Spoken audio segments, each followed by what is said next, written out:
ನಮಸ್ಕಾರ ವೀಕ್ಷಕರೇ, super healthy ಕಾರ್ನರ್ಗೆ ಸ್ವಾಗತ. ಹೇಗಿದ್ದೀರಾ ಎಲ್ಲರೂ? ಇವತ್ತು ಬೆಳಿಗ್ಗೆ ಈ ಮಂಗಗಳದ್ದು ಕಾಟ ಮಾರ್ಯಾರೆ, ಎಂಥ ಕರ್ಮ ನೋಡಿ. ಓಡಿಸಿದ್ರು ಓಡೋದಿಲ್ಲ, ಹೇಗೆ ಓಡಿಸಿದ್ರು ಇದು ಓಡೋದಿಲ್ಲ. ಇಲ್ಲಿ ಬಂದು ಅಡಿಕೆ ಚೀಪಿ ಹಾಕೋದು, ಮತ್ತು ಇದ್ದ ತೆಂಗಿನಕಾಯಿಯನ್ನೆಲ್ಲ ಬೊಂಡವನ್ನೆಲ್ಲ ಕುಡಿದು ಬಿಸಾಡೋದು. ನಾವೇನಾದರೂ ಅದನ್ನು ಓಡಿಸಲಿಕ್ಕೆ ಟ್ರೈ ಮಾಡಿದರೆ ಬೈದರೆ ನಮಗೇನೆ ಹಿಂದೆ ಬೈತದೆ. ನೋಡಿ ಹೇಗೆ ಕೂತ್ಕೊಂಡಿದೆ ನೋಡಿ ಮರದ ಮೇಲೆ. ಓಡಿಸಿ ಸಾಕಾಯಿತು, ಕಡೆಗೂ ಹೇಗೂ ಹೋಯಿತು. ಒಂದು ಹಿಂಡೆ ಬರುವುದು ಅದರದ್ದು. ಬರುವಾಗ ನೋಡಿ ಕನ್ನಡಿ ತೋರಿಸ್ತಾ ಇದ್ದಾರೆ ನನ್ನಪ್ಪ.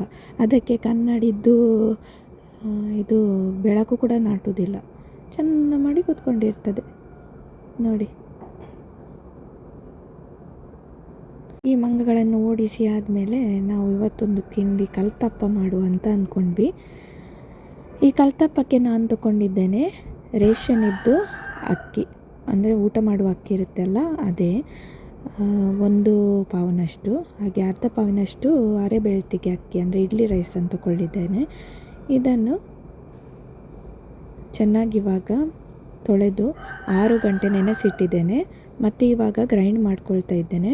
ಸ್ವಲ್ಪನೇ ಗ್ರೈಂಡ್ ಮಾಡ್ಕೊಳ್ತೇನೆ.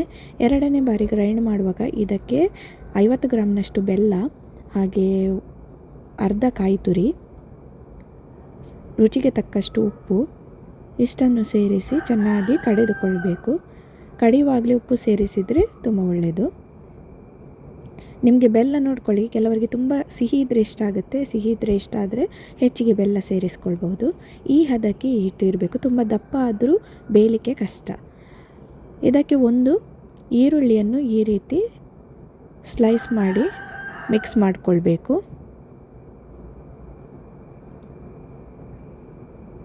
ಈ ಈರುಳ್ಳಿ ಎಲ್ಲ ತಿನ್ನಲಿಕ್ಕೆ ಸಿಗುವಾಗ ಚೆನ್ನಾಗಿರುತ್ತೆ, ಫ್ಲೇವರ್ ಕೊಡುತ್ತೆ ಇದಕ್ಕೆ.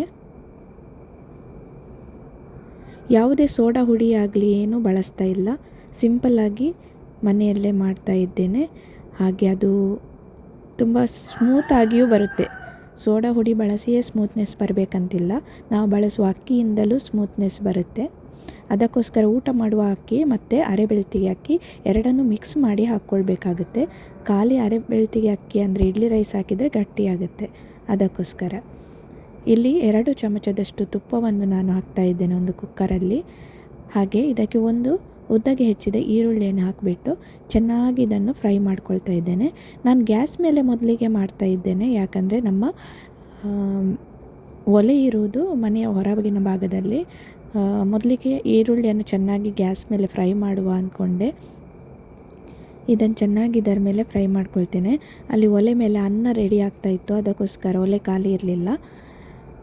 ನೋಡಿ ಈ ರೀತಿ ಫ್ರೈ ಆಗಬೇಕು. ಹಾಗೆ ಇದಕ್ಕೆ ಇವಾಗ ನಾನು ಕಲಸಿಟ್ಟಂತಹ ಹಿಟ್ಟನ್ನು ಸೇರಿಸ್ಕೊಳ್ತಾ ಇದ್ದೇನೆ. ಬೇಕಿದ್ದರೆ ಸ್ವಲ್ಪ ಏಲಕ್ಕಿ ಹಾಕಿದರೂ ಘಮ ಇರುತ್ತೆ ನೀವು ಕಡಿಯುವಾಗ, ನಾನು ಹಾಕಲಿಲ್ಲ.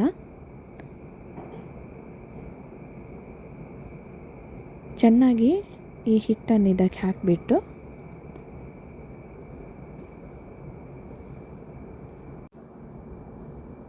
ಕುಕ್ಕರಿದ್ದು ಲಿಡ್ಡನ್ನು ಕ್ಲೋಸ್ ಮಾಡಬೇಕು. ಅದಕ್ಕೆ ವಿಸಿಲ್ ಹಾಕಬಾರ್ದು, ಆಯಿತಾ? ನೀವು ಗ್ಯಾಸಲ್ಲೇ ಮಾಡ್ಬೋದು. ಗ್ಯಾಸಲ್ಲಿ ಮಾಡೋದಾದರೆ ಕಡಿಮೆ ಉರಿ ಇಡಬೇಕು. ಗ್ಯಾಸ್ ಕೆಲವೊಮ್ಮೆ ಎಷ್ಟಂದರೂ ಕೂಡ ಕಡಿಮೆ ಉರಿ ಆಗಲ್ಲ, ಒಂದೇ ಕಡೆ ಉರಿ ಸೇರುತ್ತೆ. ಒಲೆ ಮೇಲಾದರೆ ಚೆನ್ನಾಗಿ ಆಗುತ್ತೆ, ತಳಭಾಗ ಸೀದೋಗುತ್ತೆ. ಅದಕ್ಕೋಸ್ಕರ ನಾನೇನು ಮಾಡಿದೆ, ಮನೆಯಲ್ಲಿ ಕೆಂಡ ಇತ್ತು ಹೇಗೂ, ಆ ಕೆಂಡದ ಮೇಲೆ ಈ ಕುಕ್ಕರನ್ನು ಇಟ್ಟುಬಿಟ್ಟೆ. ಕಡಿಮೆ ಕೆಂಡದಲ್ಲಿ ಇಟ್ಟರೆ, ನೀವು ರಾತ್ರಿ ಇಟ್ಟರೆ ಬೆಳಿಗ್ಗೆಗೆ ಈ ತಿಂಡಿ ರೆಡಿ ಆಗುತ್ತೆ.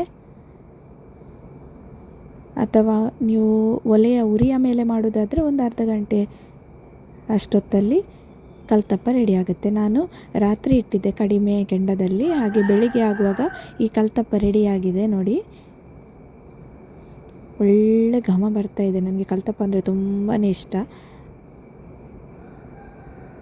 ತುಂಬ ಚೆನ್ನಾಗಿ ಕೂಡ ಬಂದಿದೆ, ತುಂಬ ಸಾಫ್ಟಾಗಿ ಕೂಡ ಇದೆ. ಅದು ತಳಭಾಗ ಸ್ವಲ್ಪ ಸೀದೋಗಿರುತ್ತೆ ನೋಡಿ, ಸ್ವಲ್ಪ ಗಟ್ಟಿಯಾಗಿರುತ್ತೆ, ಅದನ್ನು ತಿನ್ನಲಿಕ್ಕೆ ಚೆನ್ನಾಗಿರುತ್ತೆ. ಈ ರೀತಿ ಬೆಳಗಿನ ತಿಂಡಿಗೆ ಕಟ್ ಮಾಡಿಕೊಂಡು ತಿಂದ್ವಿ. ತುಂಬಾ ಟೇಸ್ಟಿಯಾಗಿತ್ತು. ಈ ರೆಸಿಪಿನ ಟ್ರೈ ಮಾಡಿ, ತುಂಬಾ ಚೆನ್ನಾಗಿರುತ್ತೆ. ಯಾವುದೇ ಸೋಡಾ ಹುಡಿ ಇಲ್ಲ, ಏನಿಲ್ಲ. ಸಿಂಪಲ್ಲಾಗಿ ಮೃದುವಾದ ಕಲ್ತಪ್ಪ ಮನೆಯಲ್ಲೇ ರೆಡಿಯಾಗುತ್ತೆ. ಕೆಲವೊಮ್ಮೆ ಮೇಲೆ ಕೆಳಗೆ ಕೆಂಡ ಹಾಕ್ಕೊಂಡು ಮಾಡ್ತಾರೆ, ಆ ರೀತಿಯಲ್ಲೂ ಮಾಡ್ಕೊಳ್ಬಹುದು. ನೋಡಿ, ಸಿಂಪಲ್ಲಾದ ಕಲ್ತಪ್ಪ ರೆಡಿ. ರೆಸಿಪಿ ಇಷ್ಟ ಆದರೆ ವೀಡಿಯೋಸ್ನ ಲೈಕ್ ಮಾಡಿ, ಶೇರ್ ಮಾಡಿ. ಹಾಗೆ ಚಾನೆಲ್ನ ಸಬ್ಸ್ಕ್ರೈಬ್ ಮಾಡಲಿಲ್ಲ ಅಂದರೆ ಸಬ್ಸ್ಕ್ರೈಬ್ ಮಾಡಿ. Thank you.